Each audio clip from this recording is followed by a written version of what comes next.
আসসালামু আলাইকুম। আপনারা সবাই কীরকম আছেন? আমি আলহামদুলিল্লাহ ভালো আছি, আল্লাহ ভালো রাখছে। আজকে একটু হাঁসের মাংস রান্না করলাম। আমার হাতে যখন কম সময় থাকে বা তাড়াহুড়া থাকে তখন আমি এভাবে রান্নাটা করি। আজকে আমি এভাবে রান্নাটা করছি। প্রথমে আমি হাঁস মাংসটা সুন্দর করে ধুয়ে আমি হলুদ, মরিচ আর একটু গরম মশলা বাটা ছিল আগে ফ্রিজের এটুকু দিয়ে মেখে সিদ্ধতে বসাই দিয়েছিলাম। আর এদিক দিয়ে সিদ্ধ হতে হতে আমার কাটা বাছা সব কিছু হয়ে গেছে। এখন পেঁয়াজ কুচি আর রসুন বাটা আর গরম মশলা বাটাগুলো দিয়ে দিলাম। হাঁসের মাংসে কিন্তু পর্যাপ্ত পরিমাণে গরম মশলা দিতে হয়, সব ধরনের লবঙ্গ, এলাচ, দারচিনি, তারপরে জয়ফল, জয়ত্রী, সব ধরনের গরম মশলা দিলে একটু অন্যরকম টেস্ট হয়, খুব ভালো লাগে।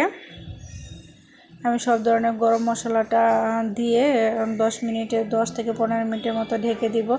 আমি কিন্তু এই পর্যায়ে কোনো পানি দিব না। আমার মাংসটা কিন্তু 80% সিদ্ধ হয়ে গেছে। এখন আস্তে আস্তে কষায় তরকারিটা রান্না করে নিব, তাহলে কিন্তু হয়ে যাবে। আপনাদের হাতে যখন সময় কম থাকবে এভাবে এই রান্নাটা করতে পারেন, খেতে কিন্তু খুবই টেস্ট হয়। আমার একটু লবণ কম হয়েছিল, এখন আমি একটু সামান্য লবণ দিয়ে দিলাম।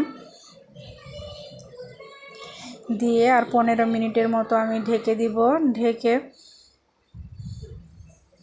রান্নাটা করে নেব। এরপর আপনারা এখানে একটু ছোটো রসুন, দেশি রসুনগুলো থাকলে দিতে পারেন। আমার কাছে দেশি রসুনটা শেষ হয়ে গেছিলো, এই জন্য দিতে পারি নাই। এখানে হাঁসের মাংসের সাথে ছোটো দেশি রসুনগুলো কিন্তু খুবই টেস্ট হয়।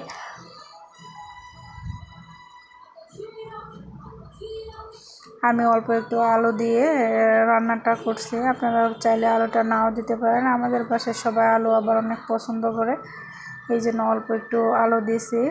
আমার রান্নাটা কিন্তু হয়ে গেছে অনেকটাই। আপনারাও এভাবে বাসায় হাতে সময় কম থাকলে এভাবে রান্নাটা করে ফেলতে পারেন। রান্নাটা হয়ে গেছে।